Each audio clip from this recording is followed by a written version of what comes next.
Dalam video kali ini, saya Febri Saputra akan mempresentasikan mengenai tugas 1 ICT Literasi, yaitu yang membahas mengenai peranan pemanfaatan Google Scholar dan EBSCO di Unsia. Metode penelitian yang digunakan untuk proposal penelitian ini adalah metode penelitian kualitatif studi kasus. Metode penelitian kualitatif adalah metode penelitian yang berlandaskan pada filsafat pospositivisme, digunakan untuk meneliti pada kondisi objek yang alamiah, sebagai lawannya eksperimen, di mana peneliti adalah sebagai instrumen kunci. Pengambilan sampel sumber data dilakukan secara purposif dan snowball. Teknik pengumpulan dengan triangulasi, gabungan, analisis data bersifat induktif atau kualitatif, dan hasil penelitian kualitatif lebih menekankan makna daripada generalisasi. Lalu apa itu Google Scholar dan EBSCO? Google Scholar dan EBSCO adalah dua situs penyedia e-book dan jurnal yang paling banyak diakses oleh para mahasiswa. Melihat situasi saat pandemi COVID-19, sekolah dan kampus mengubah kelas menjadi kelas online dan dilarang mendatangi sekolah atau kampus, yang otomatis tidak dapat mengunjungi perpustakaan milik kampus. Situs seperti Google Scholar dan EBSCO sangat membantu juga menjadi dominan untuk mengakses referensi. Google Scholar. Google Scholar atau kita mengenal dengan sebutan lain Google Cendekia dalam terjemahan Indonesia tersebut diluncurkan pada November tahun 2004. Indeks Google Scholar mencakup jurnal-jurnal online dari publikasi ilmiah. Google Scholar merupakan layanan yang menyediakan beragam fitur yang dapat pengguna manfaatkan untuk menemukan materi pelajaran seperti makalah, atau jurnal dengan berbagai format seperti PDF, doc, PPT, TXT, dan sebagainya. Dengan mengakses Google Cendekia, pengguna dapat mencari beragam referensi pembelajaran dari berbagai bidang ilmu tanpa perlu mengakses banyak iklan dan cukup di Google Cendekia saja. Pengguna dapat menemukan berbagai jenis makalah baik yang sudah atau belum direview, tesis abstrak, artikel dan bahkan buku.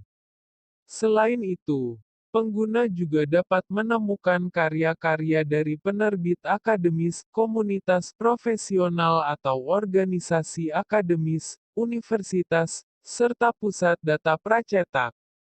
Google Cendekia memang menyediakan cara gampang agar pengguna dapat dengan mudah menemukan literatur akademis yang luas. EBSCO didirikan pada tahun 1944, EBSCO adalah agen informasi terkemuka dunia yang menyediakan jasa konsultasi dan teknologi terbaru untuk mengelola dan mengakses konten berkualitas, baik edisi cetak, e-jurnal, e-paket, database penelitian, e-book dan banyak lagi.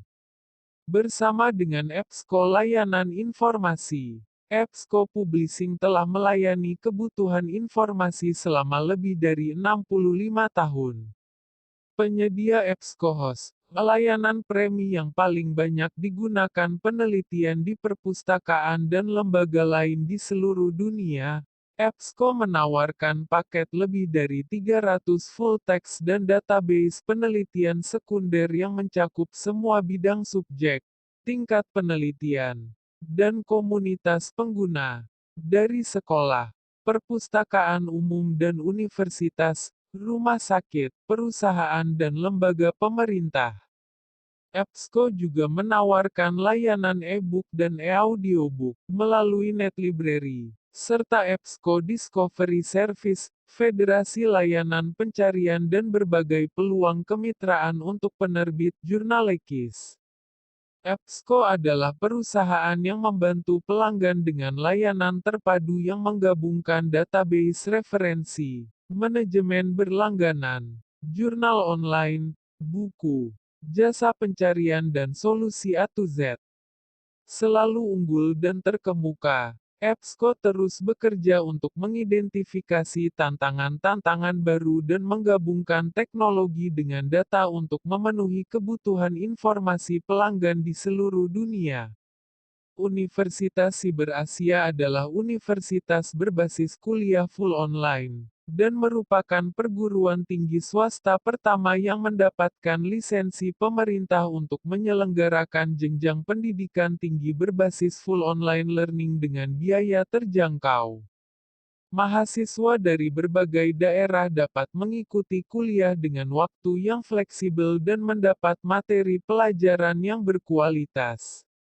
Proposal ini diajukan untuk menganalisa bagaimana peranan pemanfaatan dari Google Scholar dan EBSCO di Universitas Siber Asia. Berikut ini roadmap penelitian. Peranan pemanfaatan Google Scholar dan EBSCO di Universitas Siber Asia.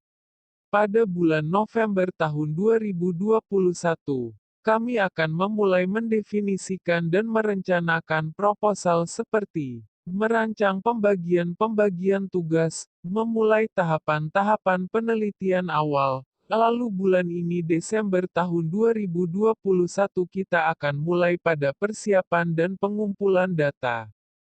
Persiapan yang kita lakukan sendiri adalah menyiapkan beberapa sumber dari mahasiswa yang akan dimintai keterangan dan data mengenai Google Scholar dan EBSCO pada kegiatan kuliah di Unsia. Dan hasil dari keterangan dan data tersebut akan disimpulkan pada bulan Januari tahun 2022. Data yang sudah saya dapatkan dari beberapa mahasiswa dari kelas SI03 Unsia. Beberapa dari mereka sering menggunakan Google Scholar untuk mendapatkan referensi juga menambahkan pengetahuan-pengetahuan dari beberapa artikel. Dan salah satu dari mahasiswa juga menjelaskan manfaat dari Google Scholar yaitu, manfaat utama dari Google Scholar adalah mencari artikel dan jurnal penelitian yang relevan dengan kata kunci yang digunakan. Sehingga hasil pencarian tersebut dapat digunakan sebagai rujukan bahan pembelajaran. 2. Membuat perpustakaan pribadi. Anda dapat membuat perpustakaan pribadi dengan menyimpan hasil pencarian Anda pada Google Scholar. 3. Membuat profil untuk penulis dan peneliti. Bagi para penulis ilmiah dan peneliti, dapat membuat profil khusus yang bisa digunakan untuk membagikan tulisan dan hasil penelitiannya. 4. Mengatur pengingat. Jika Anda sedang mengikuti perkembangan suatu isu tertentu, Google Scholar dilengkapi dengan fitur di mana Anda dapat menghidupkan notifikasi jika artikel dan jurnal akademik baru telah diterbitkan.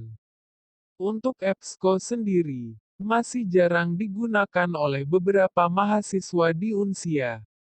Hasil dari proposal tim kami untuk saat ini akan memasuki babak akhir pada bulan depan yaitu Januari tahun 2022. Dan video ini adalah presentasi ringkasan dari tugas 1 ICT Literasi.